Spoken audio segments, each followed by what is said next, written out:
الرجیم بسم اللہ الرحمن الرحیم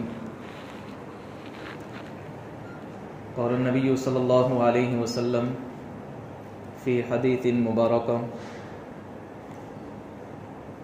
اعظم النکاح برکۃ ایسرہ مؤونۃ وقال النبی صلی اللہ علیہ وسلم النکاح من سنتی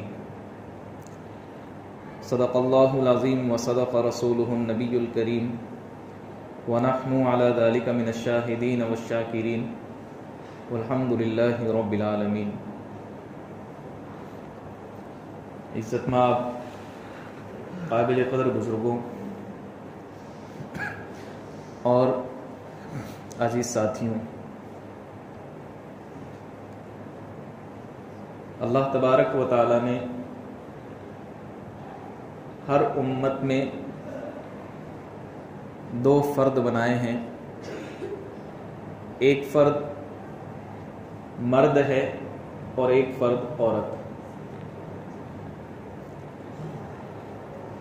ہر جوڑے میں اللہ تبارک و تعالی نے یہ نسبت پیدا فرمائی ہے، اور ہر ملت میں اس چیز کو اللہ تبارک و تعالی نے پیدا فرمایا کہ ایک مذکر ہے اور دوسرا مؤنث، ایک مرد ہے اور دوسرا عورت، اور ہر ایک کی اللہ تبارک و تعالی نے ذمہ داری رکھ دی۔ مرد ہے تو بھاری ذمہ داری، عورت ہے صنف نازک ہے تو ہلکی ذمہ داری۔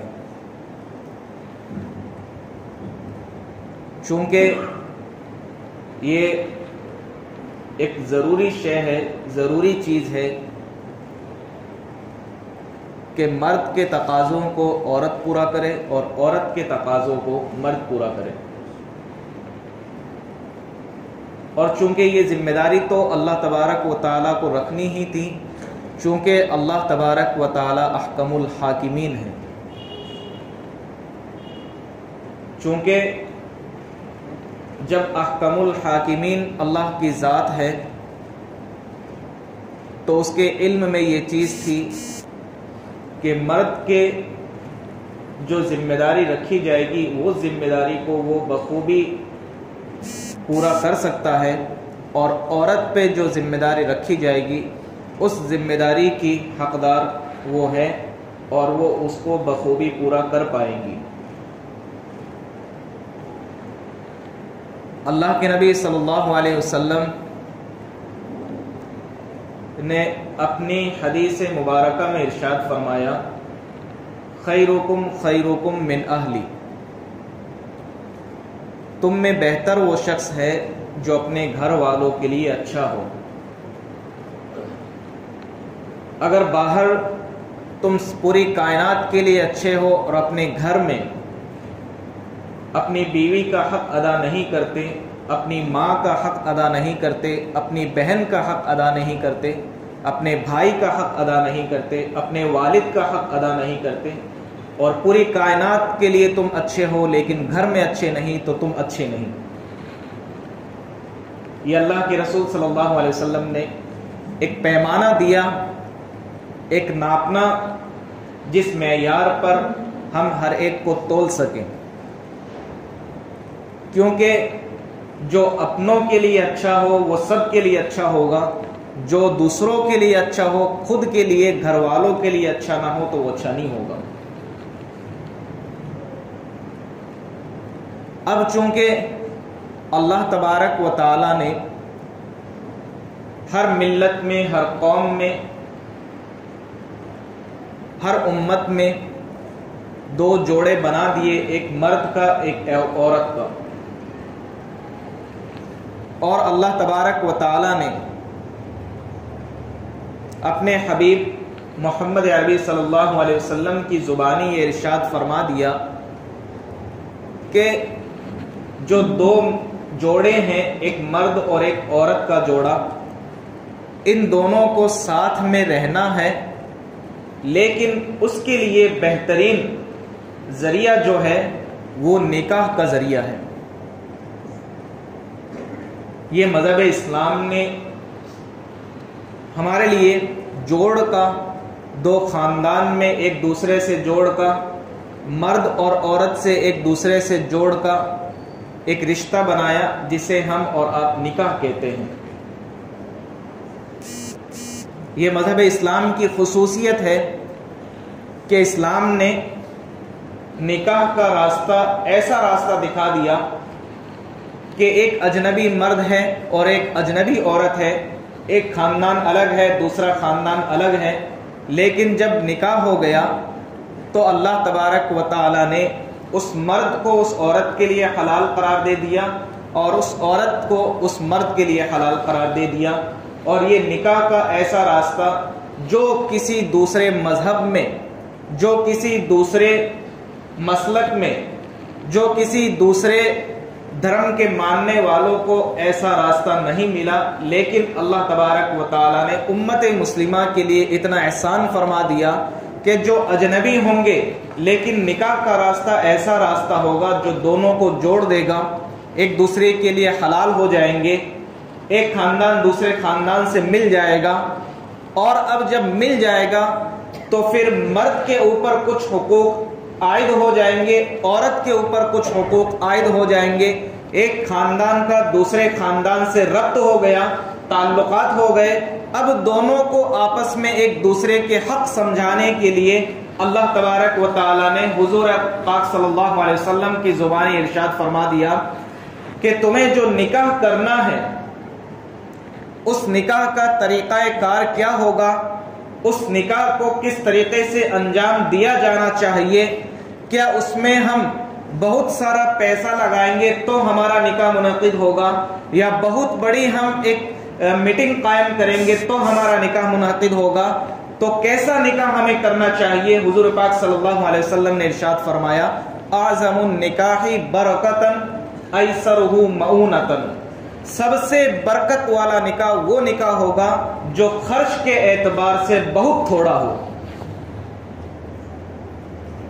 معمولی خرچ میں، بہت کم پیسوں میں، بہت معمولی رقم میں جو نکاح منعقد ہو گیا، اللہ کے رسول صلی اللہ علیہ وسلم ارشاد فرما رہے ہیں یہ بہترین نکاح ہے، یہ برکت والا نکاح ہے اور بہت بڑی برکت والا نکاح ہے۔ اعظم النکاح برکتاً، جو برکت کے اعتبار سے بہت ہی عظیم ترین اور بہت ہی بڑا نکاح ہے، ایسرہ مؤونتاً، جو خرچ کے اعتبار سے بہت کم ہوگا۔ ہم سب جانتے ہیں کہ اللہ کے رسول صلی اللہ علیہ وسلم کی حدیث مبارکہ، آپ صلی اللہ علیہ وسلم کی مقدس بات، مقدس پیغام، مقدس قول، یہ ایسا ہمارے لیے ہے، ایک مسلمان کے لیے، ایک مومن کے لیے اتنا یقین دار ہے، اتنا یقین دلاتا ہے کہ پہاڑ اپنی جگہ چھوڑ سکتا ہے، لیکن یہ بات، اس بات میں شک کی گنجائش ہرگز نہیں ہو سکتی۔ ہر مومن کو اس بات پر یقین ہے، ہر مسلمان اس بات کو سمجھتا ہے، ہر مسلمان کے دل میں یہ عظمت ہے کہ اللہ کے رسول صلی اللہ علیہ وسلم کی بات یقیناً بالکل سچی ہے۔ پہاڑ ہٹ جائے اپنی جگہ سے، کوئی ایسا موڑ آ جائے کہ جو شخص جس کے بارے میں گمان کیا جائے کہ وہ ادھر سے ادھر نہیں ہو سکتا، اس کی حکومت نہیں جا سکتی، وہ سب کچھ ممکن ہے، لیکن یہ ارشاد مبارک اتنا سچا ہے، اتنا سچا ہے کہ جس طریقے سے ہم سورج کو دیکھ رہے ہیں اور ہماری نگاہیں اس بات کو گوارا کر رہی ہے کہ ہم سورج کو آنکھوں سے دیکھ رہے ہیں، تو یقیناً اس میں بھی دھوکہ ہو سکتا ہے، لیکن اللہ کے رسول صلی اللہ علیہ وسلم کی بات میں کبھی دھوکہ، کبھی کوئی شک نہیں ہو سکتا۔ یہ ایسی بات ہے، یہ ایسا قول ہے، لیکن پریشانی کیا ہے کہ ہم اس پر عمل نہیں کرتے۔ پریشانی یہ ہے کہ ہم نے اس بات کو جانا ہے، اس بات کو سمجھا ہے، اس بات کو اپنے دل میں اتارا ہے، لیکن جو نحوست اور جو عذاب اور جو پریشانی جس میں لاحق ہو رہی ہے وہ ہے ہمارے اس پر عمل نہ کرنے کی وجہ سے۔ ہندوستانی روایات میں جب مسلمان آنکھیں کھولتا ہے تو یہاں ہمارے پڑوس میں، ہمارے بغل میں ایک برادران وطن ہے جو اسلام نہیں لائے، اللہ تبارک و تعالیٰ انہیں ہدایت نصیب فرمائے۔ جب ایک مسلمان آنکھیں کھولتا ہے، اس کے پڑوس میں برادران وطن ہے، غیر مسلم ہے، وہ چھوٹے سے بڑا ہوتا ہے اور دیکھتا ہے کہ ان کی شادیوں میں وہ چیزیں ہو رہی ہیں، ان کی شادیوں میں گانٹھ باندھنا بھی ہو رہا ہے، ان کی شادیوں میں بری بھی ہو رہی ہے، ان کی شادیوں میں باند بھی لکھوائی جا رہی ہے، ان کی شادیوں میں بارات بھی جا رہی ہے۔ اب چونکہ مسلمان نے چھوٹے سے بڑا ہوتے ان کو دیکھا ہے، جب دیکھا ہے تو اس بات کا یقین کر لیا کہ شادی تو ایسی ہی ہوتی ہے، شادی تو ایسی ہی ہوتی ہے کہ پہلے گانٹھیں بنتی ہیں، پھر اس کے بعد لوگ باندھ بھرانا شروع کرتے ہیں، پھر اس کے بعد ایک راتی جوگا ہوتا ہے، پھر اس کے بعد بری ہوتی ہے، پھر نکاح ہوتا ہے، پھر بارات جاتی ہے، وہاں نکاح منعقد ہوتا ہے۔ چونکہ اس نے دیکھا یہی ہے، اور جو شخص دیکھ رہا ہوتا ہے اپنی آنکھوں سے، اس کے پڑوس میں جو چیز ہو رہی ہے وہ سوچتا ہے کہ یہی ہمارا دین ہے، ہمارا مذہب یہی ہے، ہمیں شریعت نے جو سکھایا ہے وہ یہی ہے۔ یہ سراسر آنکھوں کا دھوکہ ہے، غلط ہے۔ ہماری شریعت اتنی پاک صاف ہے، ہماری شریعت نے ہمیں ہر چیز کا حکم دیا ہے، ہمیں ہر چیز بتلائی ہے، ہمیں ہر چیز کر کے دکھلائی ہے۔ حضور پاک صلی اللہ علیہ وسلم نے ایک مرتبہ ایک صحابی نے ایک بادشاہ کے دربار میں بیٹھے ہیں اور وہاں دسترخوان لگا۔ جب دسترخوان لگا تو نوالا ہاتھ سے گر گیا اور دسترخوان پہ گر گیا۔ جب نوالا دسترخوان پہ گرا تو دوسرے پاس بیٹھے شخص نے اس صحابی کے اپنی کوہنی لگائی اس طریقے سے کہ یہ کیا کر رہے ہو تم، دسترخوان پہ نوالا گرا ہوا، اس دسترخوان کے نوالے کو تم اٹھا رہے ہو، اور بادشاہ کا دربار ہے۔ اگر بادشاہ نے، اس کے وزیر نے دیکھ لیا تو کیا سوچیں گے کہ دسترخوان پہ گرا ہوا نوالا تم اٹھا کر کھا رہے ہو؟ تو ان صحابی نے جواب دیا، اَأَتْرُكُ سُنَّةَ حَبِيبِي لِهَٰؤُلَاءِ الْحُمَقَاءِ، کیا ان بے وقوفوں کی وجہ سے میں اپنے مذہب کو چھوڑ دوں گا؟ ان بے وقوفوں کی وجہ سے حضور اقدس صلی اللہ علیہ وسلم کی سنت کو ترک کر دوں گا؟ یہ مجھ سے ہرگز نہیں ہوگا۔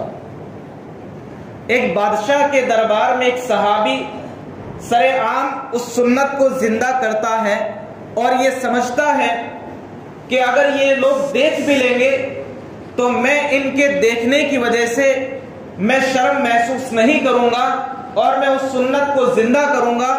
میں حضور پاک صلی اللہ علیہ وسلم کی سنت کو جو میرے دل میں ہے، میری عظمت میں ہے، میں اس کو زندہ کرنے کے لیے اس کو اٹھا کر کے کھاؤں گا۔ میں اس کی فکر نہیں کروں گا کہ بادشاہ مجھے کیا کہتا ہے۔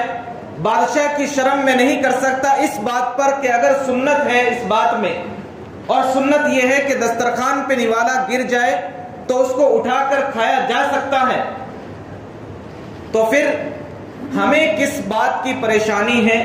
ہم کس کی شرم کرتے ہیں؟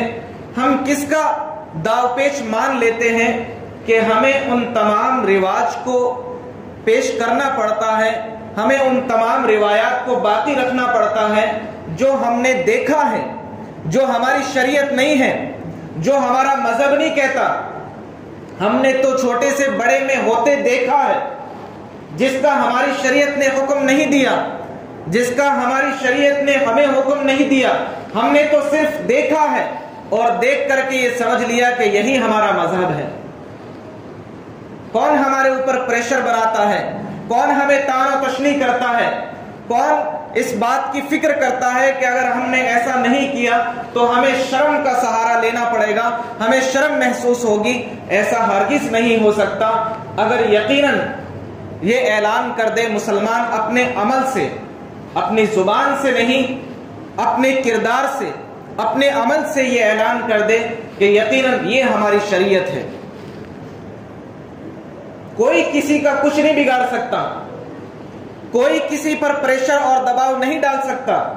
اگر وہ ہمت کر لے, وہ اعلان کر لے کہ رسول اللہ صلی اللہ علیہ وسلم کی سنت کو مجھے زندہ کرنا ہے, پھر کس کی شرم آڑے آتی ہے؟ پھر کون دباؤ دے سکتا ہے؟ پھر کون کسی کے اوپر زبردستی کر سکتا ہے؟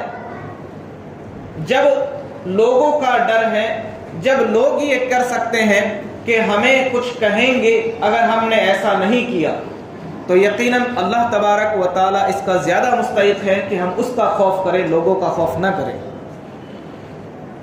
اللہ تبارک و تعالی جس نے ہمیں پیدا کیا, جس نے اس کائنات کو بنایا, جو ہمیں رزق دیتا ہے, جو ہماری سنتا ہے, جو ہمیں اولاد دیتا ہے, جو ہمیں سب کچھ دیا, اور اس کی نافرمانی کر کے لوگوں کے دباؤ میں ایسا کام کر لیتے ہیں کہ جو ہمیں کچھ بھی حاصل نہیں کرا سکتا, اور الٹے سنت کی مخالفت ہوتی ہے, اللہ کے حکم کو پارا پارا کیا جاتا ہے, اللہ کے حکم کو توڑا جاتا ہے. آخر وہ کون سی چیز ہمارے آڑے آ جاتی ہے کہ جس کو ہمیں کرنا ضروری ہے؟ رسول اللہ صلی اللہ علیہ وسلم نے جو ہمیں شریعت بتلائی ہے, پیغام نکاح جو ہماری نکاح میں منعقد ہوتا ہے, پیغام نکاح. پیغام نکاح کا مطلب یہ ہے کہ ایک بندہ جو لڑکے کے والد ہے یا لڑکے کا ولی ہے, لڑکے کے گھر میں سے کوئی شخص ہے, وہ گیا, کوئی لڑکی پسند آ گئی, اور ان کے گھر والوں کو جا کر کے وہ کہتا ہے کہ ہم اپنے بچے کا رشتہ آپ کی بچی سے مانگنے آئے ہیں. یہ پیغام نکاح ہے. پیغام نکاح منعقد ہو گیا, اس کے بعد سگائی کا شریعت میں کوئی کانسیپٹ ہی نہیں ہے. یہ پیغام نکاح کافی ہے, اور یہ پیغام نکاح ہی ہماری شریعت میں ہے. یہاں تک اگر میں آپ حضرات کے سامنے ذکر کروں تو آپ کو حیرت ہوگی کہ حضرت علی رضی اللہ تعالیٰ عنہ, جن کا نکاح کس سے ہوا؟ حضرت فاطمہ رضی اللہ تعالیٰ عنہ سے. حضرت علی رضی اللہ تعالیٰ عنہ خود حضور پاک صلی اللہ علیہ وسلم کے پاس آتے ہیں اور عرض کرتے ہیں کہ اللہ کے رسول, میں فاطمہ کا ہاتھ مانگنے آیا ہوں. حضرت علی رضی اللہ تعالیٰ عنہ خود حضور پاک صلی اللہ علیہ وسلم کے دربار میں جاتے ہیں اور حضرت فاطمہ کا ہاتھ مانگتے ہیں. اللہ کے رسول صلی اللہ علیہ وسلم قبول فرما لیتے ہیں. یہ پیغام نکاح ہو گیا. اس کے بعد سیدھے حضرت علی رضی اللہ تعالیٰ عنہ بارات لے کے نہیں آتے, اس سے پہلے کوئی بھی رسم اپنے گھر پہ نہیں کرتے. پیغام نکاح ہونے کے بعد جو مدت بیان کر دی گئی, اس مدت کے اندر پھر اپنے گھر والوں کو, کچھ لوگوں کو حضرت علی رضی اللہ تعالیٰ عنہ, بلکہ حضرت انس رضی اللہ تعالیٰ عنہ کو حضور پاک صلی اللہ علیہ وسلم نے حکم دیا کہ انس, جو بھی لوگ موجود ہو تمہارے صحابہ میں سے, ان کو بلا لاؤ, حضرت فاطمہ کا نکاح ہے. جو بھی لوگ موجود ہو ان کو بلا لاؤ, حضرت فاطمہ کا نکاح ہے. یہ وہ نکاح ہے, یہ ان کا نکاح ہے جو کائنات کی عظیم ترین شخصیت ہے. اس کائنات میں ان کے برابر کوئی نہیں, ان کے ہم پلہ کوئی نہیں, اس سے برتر کوئی نہیں. وہ ایسی شخصیت ہے, اس شخصیت کی صاحبزادی کا نکاح ہے, اس کا نکاح ہے. کروڑ 2 کروڑ ہمارے پاس ہو گئے اور ہم نے نکاح کو اتنا بڑا کر دیا, اتنا بڑا کر دیا کہ جانے کے کائنات میں سب سے عظیم شخصیت وہ بن گئی. نہیں, ایسے نکاحوں پر, ایسے شادیوں پر اللہ کی لعنت ہے.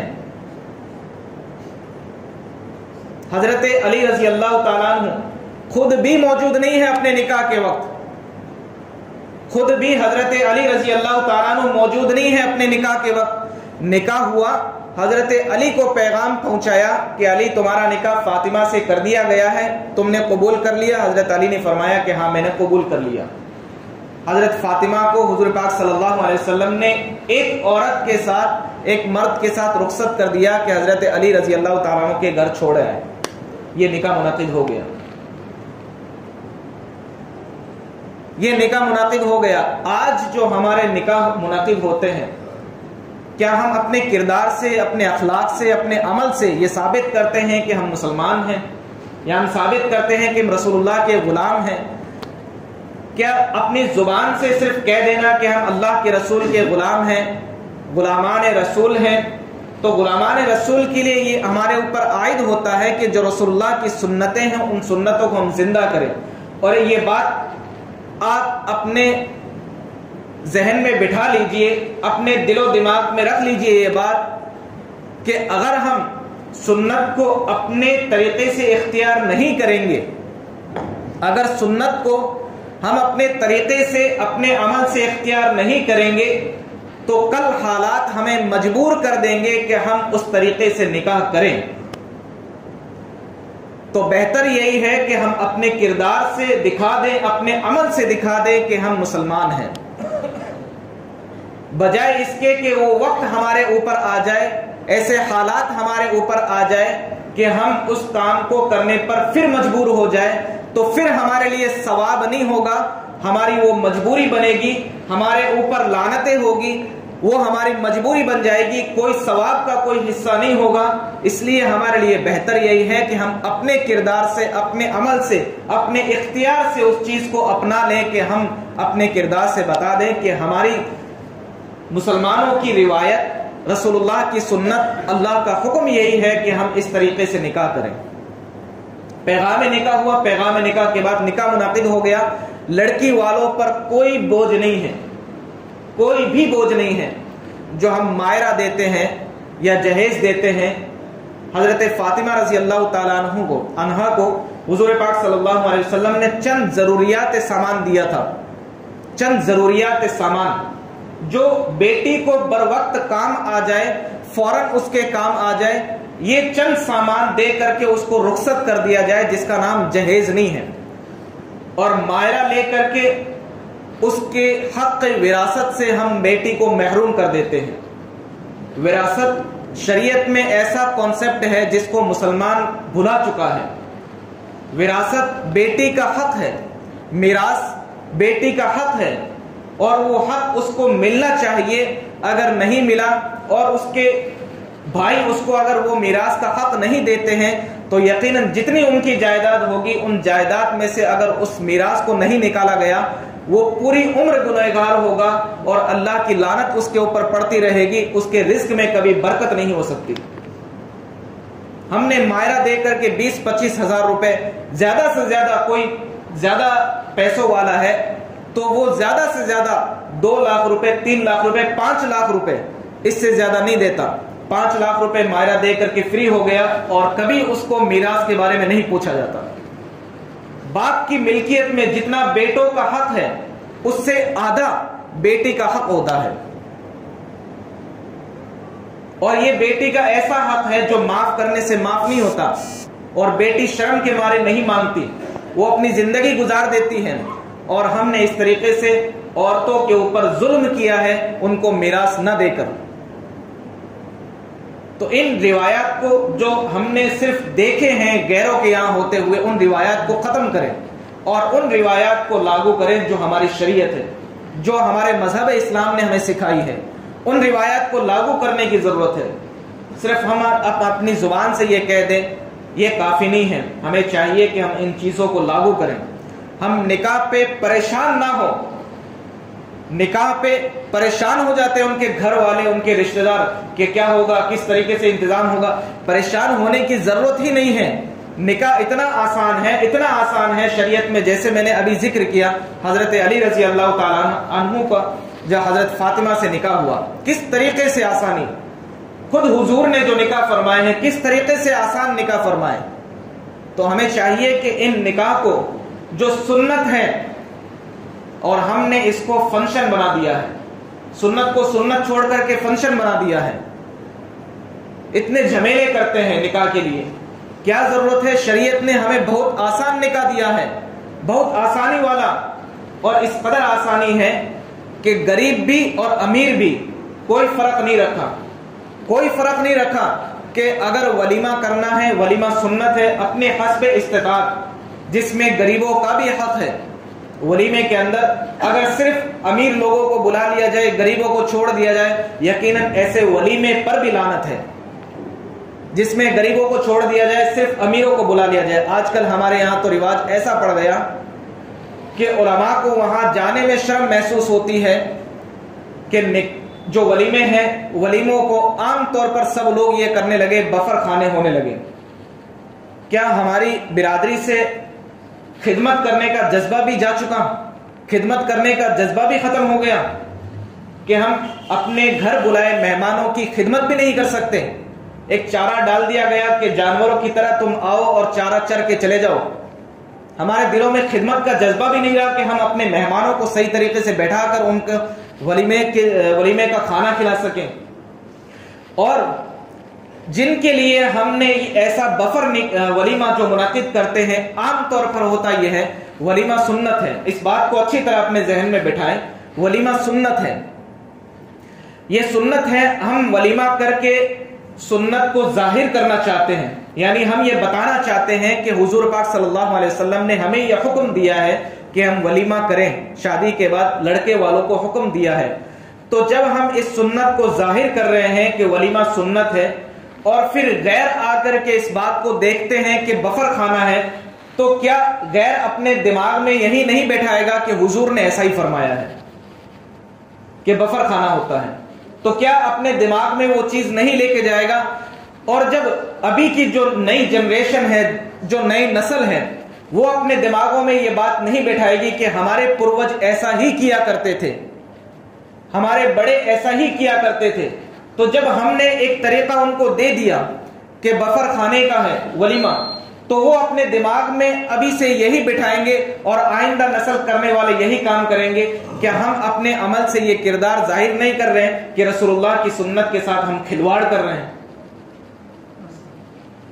تو ہمیں چاہیے ان باتوں کو سمجھے، غور کریں۔ یہ صرف کوئی ایسی بات نہیں ہے کہ ہم نے زبان سے نکال لی اور آپ نے کانوں سے سن لی اور کافی ہو گیا، ایسا نہیں ہے۔ بزرگوں سمجھو ان باتوں کو، اور نوجوان نسل آپ بھی تیار ہو ان باتوں کے لیے کہ اگر آپ کو آپ کے گھر میں کوئی کام ہو، بزرگوں سے ہماری درخواست ہے، آپ کے گھروں میں کوئی کام ہو، آپ کو چاہیے کہ نکاح اس طریقے سے منعقد کریں کہ جسے غریب بھی دیکھ کر خوش ہو جائے، امیر بھی دیکھ کر خوش ہو جائے، اور سب سے بڑی بات رسول اللہ خوش ہو جائے، اللہ تبارک و تعالیٰ خوش ہو جائے۔ اور ایسا اگر ہم نے کیا تو یقیناً کوئی ایسا شخص نہیں ہے جو تمہارے اوپر تانا زنی کرے۔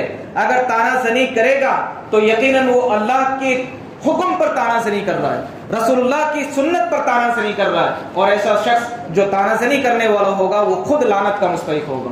اس لیے کسی کی پرواہ نہ کرو، ایسے نکاح منعقد کرو، ایسے ولیمے منعقد کرو۔ شادیاں ہر گھر میں ہوتی ہیں اور ہر گھر میں بچیاں ہوتی ہیں، لہذا انہیں چاہیے کہ میراث کا حصہ ان کے لیے منعقد کرے، میراث کو اپنائے، یہ مائرے اور جہیز کے لعنت سے دور رہے، ضروریات سامان ان کو بر وقت دے دے۔